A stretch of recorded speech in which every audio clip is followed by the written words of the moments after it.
Ça, c'est le tout nouveau Mitsubishi Outlander 2022. Qu'est-ce qu'il propose de nouveau cette année? Eh bien, c'est ce que vous allez découvrir maintenant.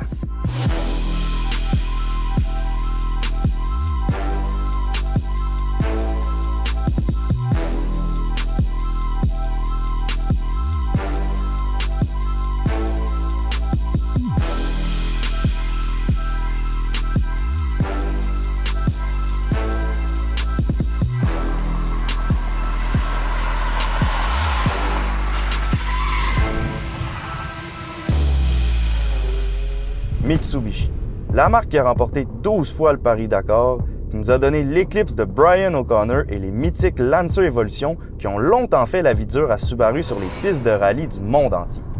C'est vraiment une marque mythique et d'ailleurs c'est considéré comme étant le premier manufacturier japonais à avoir produit une voiture de série avec la Model A en 1917.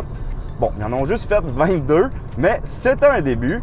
Et si on revient à notre époque, eh bien là, il faut dire que depuis quelques années, leur modèle, surtout en Amérique du Nord, stagnait et il était dû pour une révolution en profondeur, un peu comme on voit chez Nissan présentement. Pour ceux qui l'ignorent, Mitsubishi fait partie d'un consortium avec Renault et Nissan, et depuis le petit jeu de chaise musicale à la tête de la compagnie en 2018, les choses vont nettement mieux, du moins chez Nissan, et selon toute vraisemblance, Mitsubishi risque d'en profiter aussi. Donc pour que le vent se remette à souffler dans les voiles de Mitsubishi, il n'y avait pas le choix de rajeunir leur Outlander parce que même s'il avait reçu une refonte de milieu de cycle en 2016, la troisième génération datait tout de même de 2012. Mais même à ça, c'est encore le meilleur vendeur de la marque. On parle d'un peu plus de 40 000 unités vendues au Canada depuis 2016, ce qui honnêtement n'est pas beaucoup dans ce segment-là parce que pour vous donner une idée, par exemple, pendant la même période, les ventes du Rogue s'élevaient aussi à 40 000 unités au Canada, mais par année. Donc, la solution pour Mitsubishi était simple, soit de baser la quatrième génération du Outlander sur le nouveau Rogue 2021. Quand Mitsubishi a dévoilé cette quatrième génération d'Outlander, j'ai vu beaucoup de gens chialer sur les réseaux sociaux en disant que c'était juste un Rogue avec un badge Mitsubishi, que c'était le début de la fin de la marque en Amérique du Nord, et bla bla bla. Bon, ici, premièrement, là, faut s'entendre. Oui, il y a beaucoup d'éléments du nouveau Rogue qu'on retrouve sur notre Outlander 2022, particulièrement au niveau de son habitacle, mais il y a aussi beaucoup d'éléments qui le différencient. Et deuxièmement, juste de l'autre côté de la mer du Japon, cette stratégie-là fonctionne super bien. On a juste à penser au Kia Sportage et Hyundai Tucson, par exemple, qui sont à toute fin pratique la même auto à la base, mais dont les ventes sont pas mal plus comparables. Là, on parle de 2 fois plus de Tucson environ que de Sportage vendus au Canada depuis 2016, comparativement à 5 fois plus de Rogue que d'Outlander. Alors voyons voir comment notre quatrième génération d'Outlander se différencie en commençant par son look. Mais juste avant, n'oubliez pas de vous abonner à notre chaîne Autopassion si vous aussi vous êtes des passionnés de l'industrie automobile.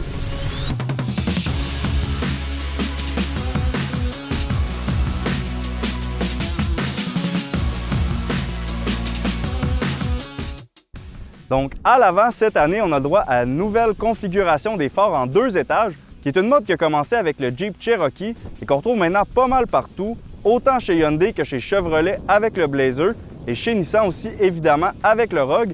Mais ce qui différencie notre Outlander, c'est les 2 lignes chromées ici du bouclier dynamique qui viennent ceinturer les phares qui, soit dit en passant, sont Adèle. Sinon, la calandre, c'est très classe. Et un petit peu plus bas, on a une plaque de protection et une garde au sol de 8,3 pouces qu'on va évidemment mettre à l'essai pour vous tout à l'heure sur la piste de motocross. Donc, restez là. Sur les côtés, on retrouve de superbes jantes de 20 pouces sur notre modèle SEL à l'essai qui sont ceinturées par des arches encore mieux finies que celles du Rogue à mes yeux puisque la section en plastique mat est plus discrète. Et ce que j'aime le plus sur cet angle-là, c'est le toit flottant très plat qui semble avoir été déposé sur les piliers presque comme le toit d'une pagode japonaise et qui représente bien selon moi le concept stylistique Ifudodo du Outlander qui signifie authentique et majestueux. Et finalement à l'arrière, il y a 2 éléments que j'adore et un que j'aime moins. Alors si je commence avec le positif, la forme des feux est vraiment réussie, c'est très élégant. Et l'autre chose que j'aime, c'est qu'on ne trouve pas des faux pots d'échappement, qui est la mode que j'haïs le plus présentement en automobile. Tant qu'à pas mettre de beaux exhausts, mettez-en pas. Et ça, Mitsubishi l'ont compris. Ce qu'il aurait pu faire de mieux, par contre, c'est intégrer l'essuie-glace sous l'aileron ici. Je sais que c'est un détail, mais depuis que j'ai vu ça sur le Kia Sorento, on dirait que c'est peut-être juste moi, mais je remarque juste ça quand je regarde le derrière d'un VUS. Bon, sinon, pour ce qui est du coffre, eh bien, on a droit à un volume de chargement de 2257 litres lorsque les banquettes sont rabattues. Et ça, c'est évidemment très bon.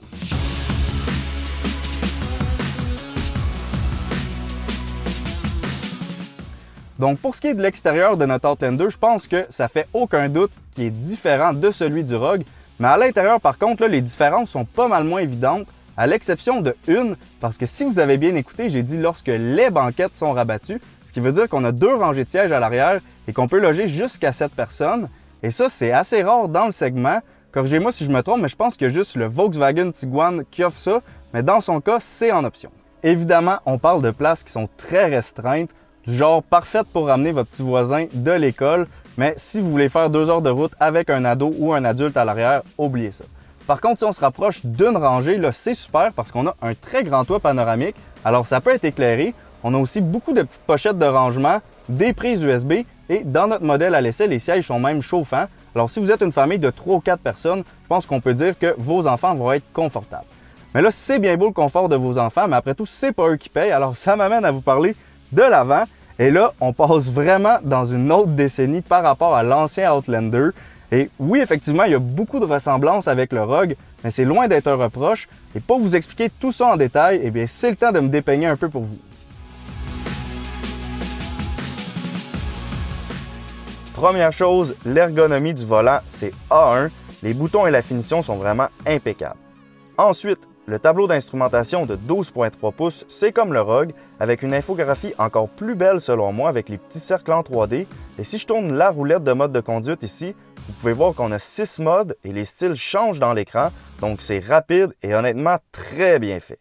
Pour ce qui est du système multimédia maintenant, on a droit à un écran de 9 pouces dès la version LE et il est évidemment compatible avec Apple CarPlay et Android Auto sans fil, alors ça c'est super. Et l'infographie est aussi la même que chez Nissan, donc c'est nettement mieux pensé et plus rapide qu'avant. Et pour le reste, les matériaux sont d'une qualité inédite chez Mitsubishi. Franchement, c'est 2 coches en haut de tout ce que j'ai vu à date avec cette marque-là. Les cuirs sont exceptionnels. Regardez juste les surpiqûres en losange dans les portes ou sur les sièges. C'est vraiment luxueux. Et si je touche ici, c'est moelleux. On est loin des plastiques durs d'avant. Et même si oui, on a encore un peu de plastique, c'est presque tout du piano noir qui s'agence vraiment bien avec les combos de couleurs. Bref, s'il y a un élément qui risque de faire augmenter les ventes du Outlander, je pense que ça fait aucun doute que ça va être son habitat. Donc maintenant que j'ai fait le tour de l'extérieur et de l'intérieur qui est juste sensationnel, voyons voir si c'est la même histoire sur la route.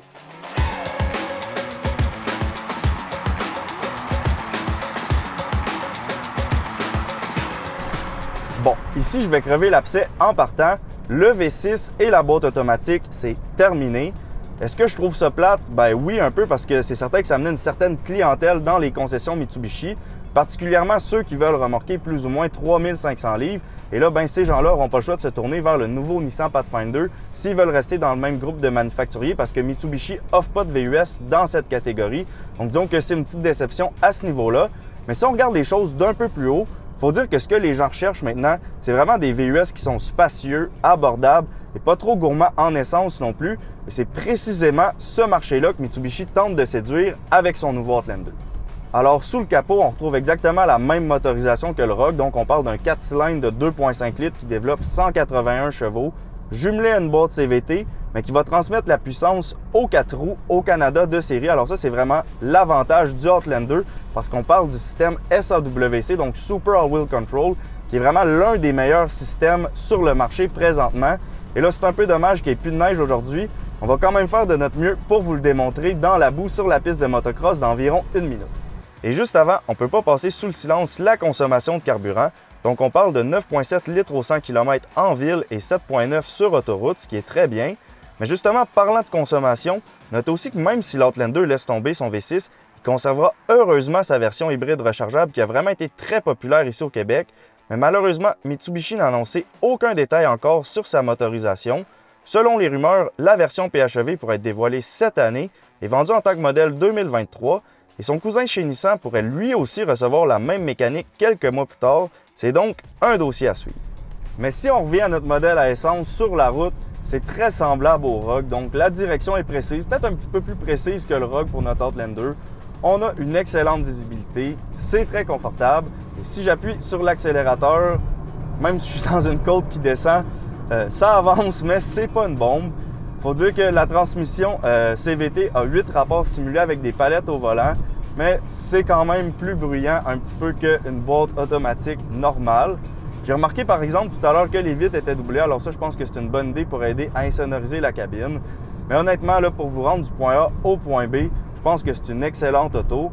Je m'étais surpris à l'automne passé en essayant le Rogue, je suis tombé en amour avec et même la sœur à Gab, notre réalisateur, avait besoin de s'acheter un VUS il y a environ un mois et ça n'a pas pris 2 secondes qu'on lui a suggéré le Rogue. Et si le Outlander avait été disponible, je pense qu'on lui aurait dit de choisir entre les deux parce que c'est vraiment deux autos qui font juste très bien ce qu'ils ont à faire.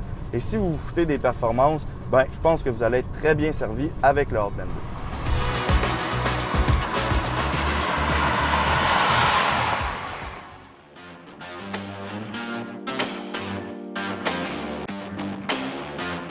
Mais évidemment, nous, on se fout pas des performances, surtout quand on essaye un VUS avec le logo SAWC sur le haillon et qu'en plus, la piste de motocross vient de dégeler. Donc, je mets le mode boue et je m'excuse d'avance au laveur chez Mitsubishi Drummondville. Et là, c'est parti!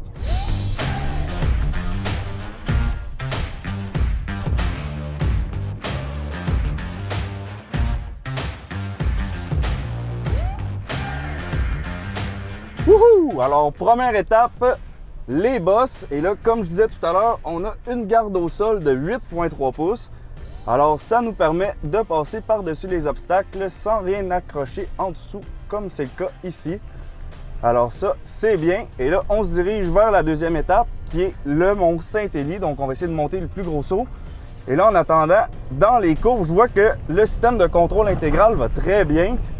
Je sens que ça réduit quand même le roulis. Quand on rentre dans les courbes, puis après ça, quand je pèse sur l'accélérateur, le couple s'en va aux bonnes roues. Bon, on a juste 181 livres-pieds de couple, mais quand même, ça fait le travail. Alors, c'est un peu plate parce que là, il n'y a pas assez de boue à mon goût, c'est un peu du sable, mais on voit quand même que l'auto reste vraiment stable et qu'on n'a aucun problème de traction. Donc, ça, c'est très bien. Là, on arrive au Mont Saint-Élie, donc je vais me stationner en plein milieu, comme ça. Là, je vois rien et c'est parti. Donc, ça monte. C'est certain que la CVT, ça ne travaille pas comme une boîte automatique normale. Mais bon, évidemment, il faut dire que pratiquement tous les concurrents maintenant offrent ce type de boîte-là. Même Subaru, dans leur WRX, l'ont muni d'une CVT. Alors, on n'a pas vraiment le choix de faire avec. Mais honnêtement, ça fait très bien le travail. On est capable de monter les gros sauts. Donc, c'est certain que ça fait un petit peu de bruit, mais c'est pas si pire.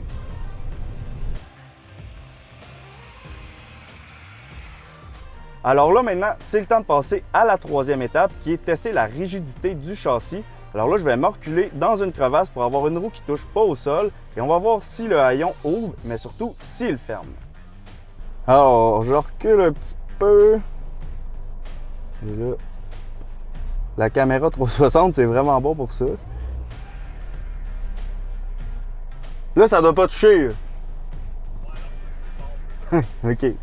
Donc là, il y a une roue qui touche à rien. Alors là, le test, c'est de voir si on est capable d'ouvrir le coffre, mais surtout de le refermer. Alors avec le Rogue, il n'y avait pas eu de problème. Donc on l'ouvre et maintenant, on va voir s'il ferme. Moment de vérité. Très bien fermé. Alors ça veut dire que le châssis est rigide, que la voiture ne tord pas. Et ça, c'est une bonne chose en soi. Mais là, maintenant que j'ai poussé la machine un peu, c'est le temps de passer à l'argument numéro 1 du Outlander. Et pas juste par rapport au Rogue, mais par rapport à tous ses concurrents. Et j'ai nommé sa garantie parce que Mitsubishi offre une garantie de 10 ans, 160 000 km, comparativement à 5 ans, 100 000 km chez Nissan.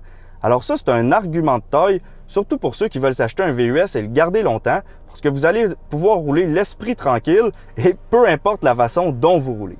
Alors maintenant, pendant qu'on vous montre des images sur la piste, c'est le temps de vous parler du dernier point de l'essai, soit les prix du Outlander 2022. Donc, 7 versions sont offertes avec la traction intégrale de série, c'est important de le rappeler. Alors, la version ES de base débute tout juste sous la barre des 32 000 $. La SE se détaille à 34 650 $, calculant environ 3 000 $ de plus pour la version LE qui ajoute l'écran 9 pouces avec Apple CarPlay sans fil. La version LE Premium vous coûtera un peu plus de 38 000 $. Notre version SEL à l'essai débute pour sa part à 40 200 $. Et finalement, les versions GT et GT Premium qui ajoute notamment plusieurs technologies d'aide à la conduite et une chaîne audio Bose à 10 haut-parleurs, se détailleront entre 41 600 et 42 200 $. C'est donc sur ce que se termine l'essai d'aujourd'hui. Alors dites-nous ce que vous pensez du Outlander et pensez-vous que la stratégie de Mitsubishi de le baser sur le Rogue est la bonne et que ça va vous faire augmenter ses ventes? Et aussi, si vous voulez faire votre propre essai du Outlander, c'est facile, vous avez juste à passer voir nos amis chez Mitsubishi Granby ou Mitsubishi Drummondville. Et d'ici là, n'oubliez pas de cliquer sur j'aime si vous avez aimé cette vidéo. Et là, c'est le temps de vous dire, on se revoit bientôt pour une prochaine capsule.